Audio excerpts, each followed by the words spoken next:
sign language word of the week is good evening. It is spelled G-O-O-D-E-V-E-N-I-N-G.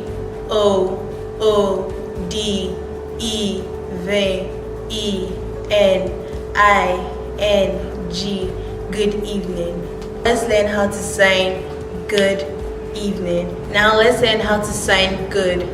Place your left hand in your right palm.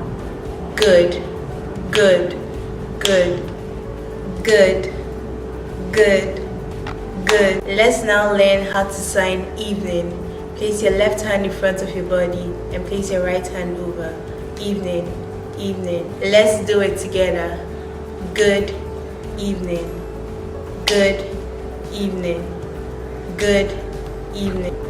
Let's see how it's used in a conversation.